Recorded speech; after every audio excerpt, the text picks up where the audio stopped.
voltamos a estar juntos para mais uma aula bíblica e é com muita satisfação, com muita alegria que aqui estamos. Eu e a Carmen Maciel, ela que é a diretora da ADRA em Portugal e que tem trazido e emprestado os seus talentos aqui a este programa, também com as suas experiências na sua área profissional, que é precisamente o apoio aos mais necessitados e mais carenciados. Obrigada uma vez mais pelo convite. O sumário que eu hoje gostaria de partilhar convosco é o seguinte: em resposta ao amor e às ordens de Deus, vivendo à luz do ministério de Jesus e com o poder e orientação do Espírito Santo, devemos ser compassivos, criativos e corajosos ao fazermos o que Deus nos pede quanto ao alívio da dor, da miséria e sofrimento. Como apoio ao sumário de hoje, trouxeste um versículo, que na realidade são dois versículos. Encontramos, é o Salmo 112 e é o versículo 4 e 5, e diz o seguinte: a luz raia nas trevas para o íntegro, para aquele que é misericordioso, compassivo e justo. Feliz é o homem que age com generosidade. Eu acho que esta palavra generosidade vai nos acompanhar muito ao longo do programa de hoje.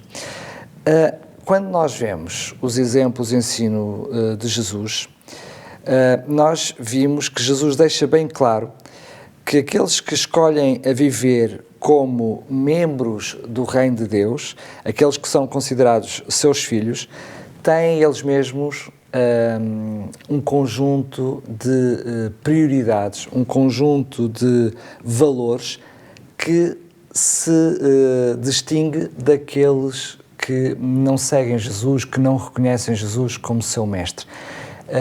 Que diferenças há entre uns e outros? Jesus ensinou-nos que a vida é mais do que comer e beber e que o corpo é mais do que as vestes que nós envergamos. Em Mateus, no capítulo 6, no verso 25, temos um conhecido texto que diz: por isso vos digo, não andeis ansiosos pela vossa vida, quanto ao que haveis de comer ou beber, nem pelo vosso corpo, quanto ao que haveis de vestir. Não é a vida mais do que alimento e o corpo mais do que as vestes? Portanto, temos aqui um repto que nos faz pensar que, apesar destas coisas serem importantes, devemos encará-las à luz do reino de Deus, o que significa que nós temos que rever as nossas prioridades. O importante, frisca Jesus, aquilo a que nós devemos dar mais atenção acaba por ser a vida em si e não aquilo que é um meio para preservar esta vida. O alimento, como eu dizia, não é aquilo que deve ser o objetivo, comer para viver. Nós devemos, ao contrário, nós não devemos viver para comer, mas devemos comer para viver. E, portanto, o fim é a nossa vida. E qual é o conselho que nós temos? É que, antes de qualquer coisa, o reino de Deus e tudo o demais que nós precisamos para viver seja a nossa prioridade. E Deus promete que, quando nós fizermos do seu reino a nossa prioridade, Ele nos acrescentará tudo aquilo que nós precisamos. Nós encontramos esta promessa no capítulo 6, verso 33 de Mateus. Quando alinhamos as nossas prioridades com as prioridades de Deus, poderemos ter a certeza de algumas coisinhas. Eu gostaria de enumerar. Teremos a certeza de que não nos faltará o essencial para o mantimento. É uma promessa que Deus nos faz, de que nunca viu desamparado aquele que necessita por ser zeloso e reverente a Deus. Teremos o nosso foco no serviço, animando e cuidando daqueles que nos rodeiam. Saberemos respeitar as leis dos governos e obedecer-lhes na medida do possível. Em Mateus 22, 21, nós temos conhecido o repto: a César o que é de César, a Deus o que é de César. Como cristãos, não somos chamados a estar aliados deste mundo, ou seja, temos que cumprir as obrigações da nossa sociedade, onde estamos inseridos, pagar impostos, cumprir as leis, portanto, desde que isso não choque com os nossos princípios: a César o que é de César, a Deus o que é de Deus. E, por fim, teremos a certeza de discernir aquilo que é razoável daquilo que não é. Por exemplo, numa sociedade escravagista, nós, se nos fosse pedido que entregássemos um escravo para venda, nós não o iríamos fazer, porque sabemos que a vida pertence unicamente ao nosso Deus. Então nós temos aqui uma linha que separa entre aquilo que é pedido pela nossa sociedade e aquilo que são as prioridades e as leis de Deus e a forma como nós devemos, na realidade, seguir estes mesmos desígnios. No fundo, quando estamos a escolher ser membros do Reino de Deus, logo a partir desta terra, estamos a decidir acatar e cumprir os seus mandamentos e preceitos, sem retirar um tio ou um J, como nós já vimos aqui em estudos anteriores, porque não dá jeito agora, segundo a nossa concepção, e, portanto, não devemos pensar que esta forma de estar era para os antigos, para Moisés, para Abraão, não. Todos estes preceitos se aplicam na realidade à nossa atualidade e devemos fazer com que este conjunto de valores e prioridades possa vingar na nossa vida para além daquilo que é o desígnio do mundo. Mas esta noção de amar a misericórdia, praticar o bem, devia ser uma coisa inata em cada um de nós, uma coisa que teria que ser natural, não é um esporádico, é um estilo de vida. Mas sabemos que isto é fácil dizer, mas nem sempre é fácil colocar na prática. Basta virem desafios, as dificuldades, até o desânimo e o cansaço, para muitas vezes nós não conseguirmos levar por diante essa tarefa, que quer queiramos, quer não, ela é árdua para cada um de nós, porque a nossa natureza pecadora não é de dar, não é de nos preocuparmos com os outros, somos muito egoístas. O que fazer nessas alturas, quando é o desânimo que toma conta? É uma pergunta muito interessante, até porque frisavas, deveria ser, mas não é. Nós temos algumas indicações claras, se nós procurarmos inspiração na Bíblia, se procurarmos inspiração em alguns escritos confiáveis sobre aquilo que deve ser a nossa forma de estar. Eu creio que o primeiro passo é quando nós nos sentimos cansados de fazer o bem, entre aspas, ou desanimados, porque as coisas, não conseguimos mudar o rumo das coisas, é olhar para as nossas prioridades. Depois de olhar para as nossas prioridades, reconhecer e empatizar com a dor e as privações dos outros. Porque quando nós entramos naquela forma de estar em que não tenho nada a ver com isso, criou o seu problema, agora resolva, não. Se nós soubermos calçar os sapatos das pessoas, entendermos como elas estão, na realidade, a passar dificuldades, ainda que essas dificuldades sejam o resultado de escolhas e circunstâncias da sua vida que podiam ter mudado e não o fizeram, a compreensão e a empatia com essas pessoas é muito importante.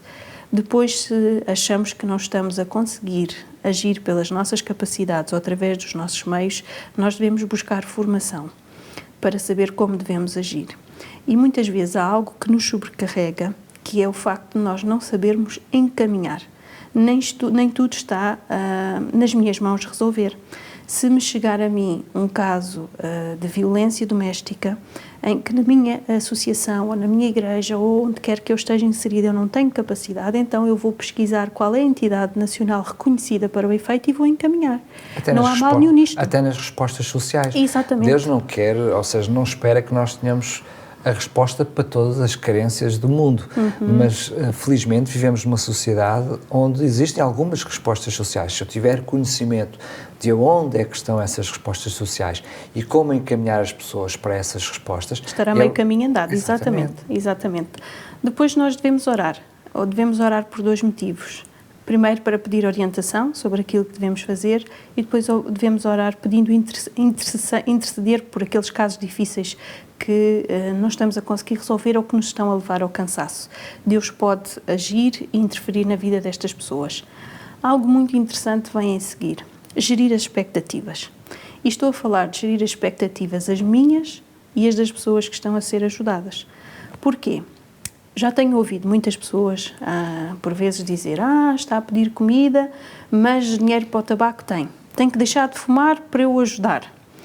Isto é muito difícil, uma pessoa conseguir deixar de fumar de um dia para o outro para que possa receber ajuda da minha parte, o alimento, exatamente. Ou outras circunstâncias, muitas vezes quando vivemos uma vida de dependências, uma vida de sofrimento, uma vida de privação, nós estamos... é difícil mudar de um dia para o outro e, portanto, nós devemos gerir as expectativas. Eu não posso pedir demais a quem estou a ajudar, nem a pessoa que está a ser ajudada pode esperar que eu a ajude eternamente e, portanto, devemos encontrar aqui um equilíbrio. E, por fim, procurar ser generoso. Dizias no início que esta questão da generosidade nos vai acompanhar. Nós deveremos ser generosos em todas as circunstâncias. E o que é que eu quero dizer com isto de sermos generosos? Estou a falar em sermos nobres de caráter, em sermos corteses, bondosos, benevolentes. Nem sempre, em circunstâncias em que nós estamos a ajudar as pessoas, nós conseguimos manter esta questão do sermos nobre, de falarmos de uma forma polida, tal como falaríamos para um Presidente da República ou outra figura.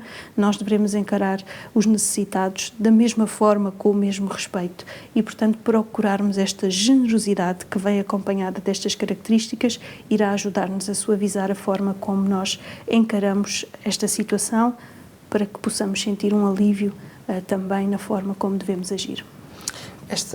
Esta questão da generosidade, enfim, amar a misericórdia, eu sei que já falámos muito sobre isto e certamente não será a última vez, mas eu pedia-te que de uma forma, eu diria, mais concreta, nos pudesse explicar o que é que isto significa, porque muitas vezes o conceito pode até estar na nossa mente, eu diria, de uma forma mais lata, mas quando olhamos para as características, quando olhamos de perto para o que é que isto quer dizer, isto certamente traz bem presente e mantém na nossa mente as nossas responsabilidades perante este assunto, não é?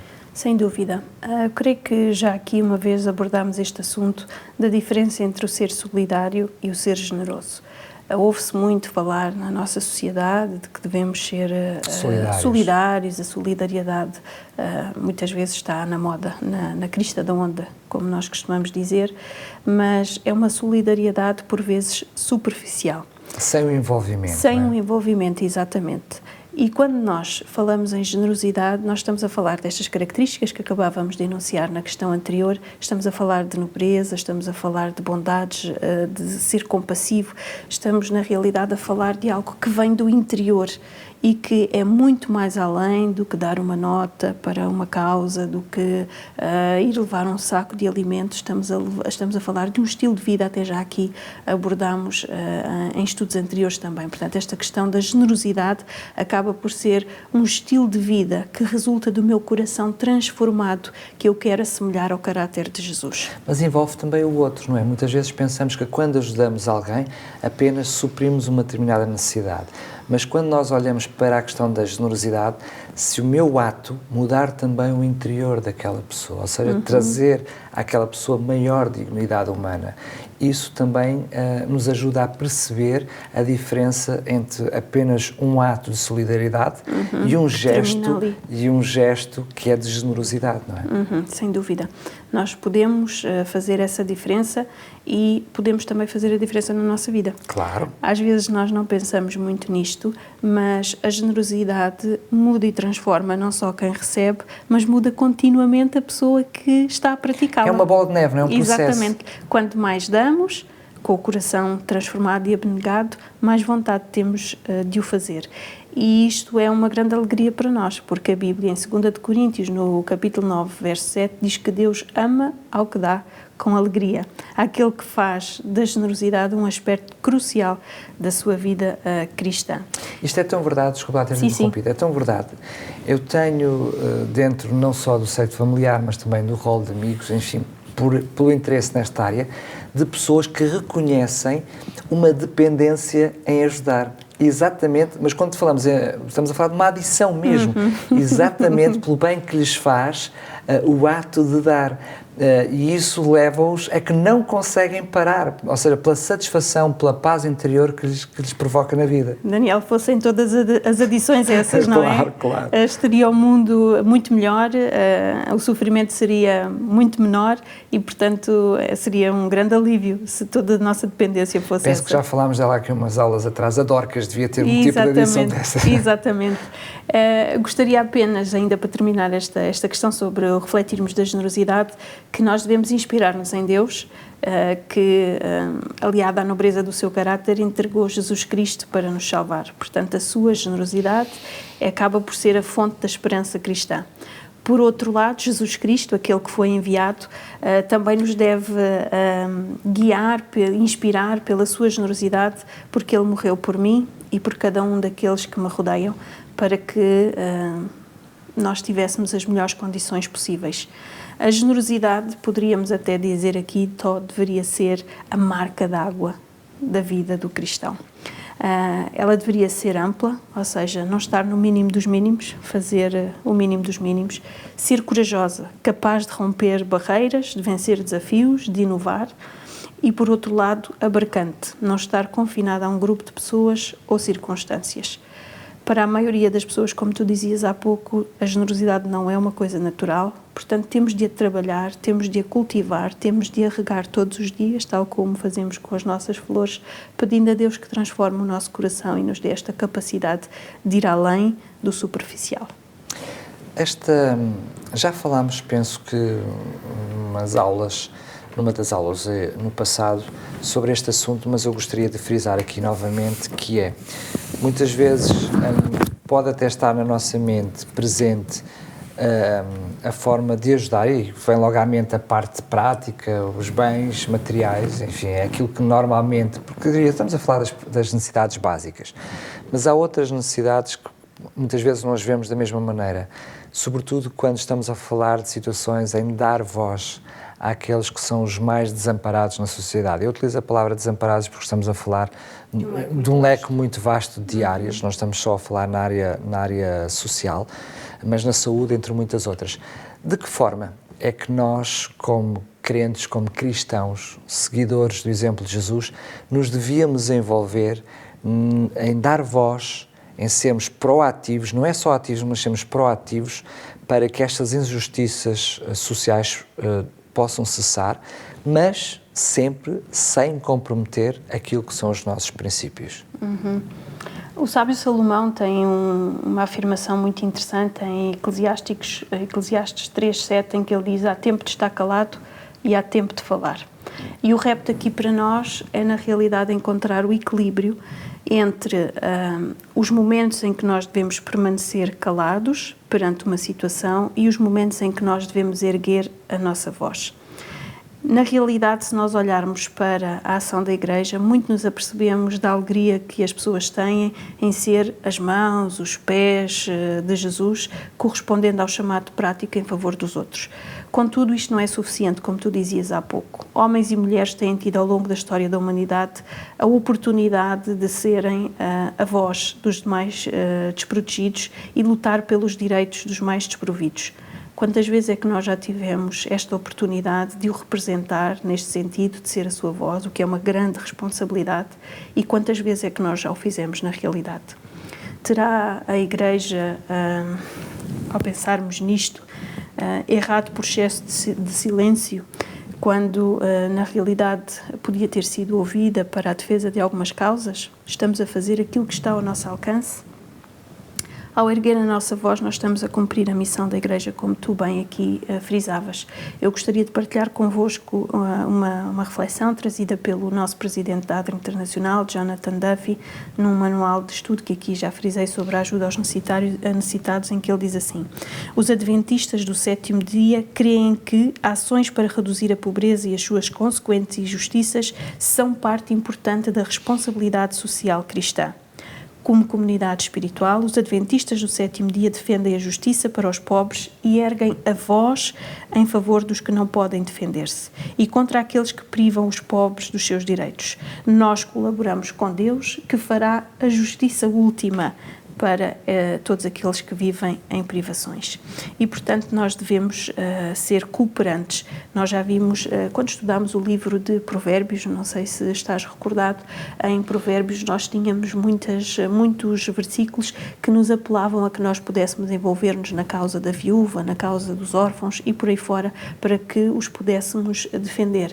Hoje em dia as causas são também inúmeras. Continuamos a ter os órfãos, continuamos a ter mulheres vítimas de violência doméstica, continuamos a ter imigrantes sem os seus direitos reconhecidos, refugiados que vivem anos a fio sem retorno a casa, sem as suas condições, e nós podemos e devemos ter uma palavra de defesa para estas pessoas. Por outro lado, a Bíblia nos diz que nós devemos ser pacificadores, ou seja, tudo aquilo que nós devemos fazer nesta área, devemos fazê-lo pela paz, promovendo a ordem e nunca num espírito de guerra ou de ira.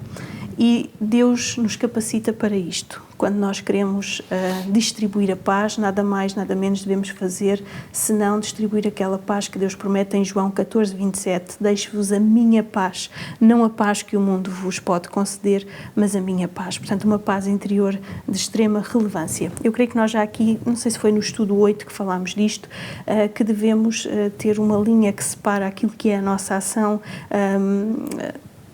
enquanto participação cívica daquilo que seria uma militância associada a um partido político. Não é isso que nós devemos aqui estar a promover de todo. Portanto, não estamos a dizer que devemos seguir os valores deste ou daquele partido político. Estamos a falar de que nós devemos envolver-nos civicamente para a defesa daqueles que não conseguem ser ouvidos, a fim de promover e defender as suas causas. Não nos estamos a envolver em partidos, estamos a nos envolver em causas. Em causas, exatamente. Não estamos a defender pessoa A ou pessoa B, estamos a defender uma causa. De alguma forma, mais uma vez, tu nos foste trazendo uma parte muito prática nas tuas observações. Aliás, todo este conjunto, esta série de estudos que estamos aqui a fazer são, na sua essência, muito práticos. Mas mesmo assim eu desafio-te a trazeres uma parte prática para ficar connosco durante a semana. Eu desafiava então todos aqueles que nunca experimentaram o quão abençoados podem ser ao praticar a justiça, que procurassem de uma forma real pô-la em prática. Eu desafio-vos pelo seguinte: há uns anos atrás, quando comecei o meu ministério na área social, fiz um repto a Deus para poder distinguir aquilo que seria ou não a minha ação e pedi-lhe: Deus, quando colocares alguém à minha frente, que traga um pedido muito específico de ajuda para que eu possa saber como aplicar a generosidade. Eu desafio-vos a que possam fazer este pedido perante Deus e certamente a vossa vida poderá experimentar esta prática da generosidade que tantas bênçãos nos traz a nós e àqueles que nos rodeiam. É então com estas palavras que terminamos mais uma aula, desejando que Deus possa estar consigo na sua vida. Marcamos então o encontro na próxima aula, se Deus quiser.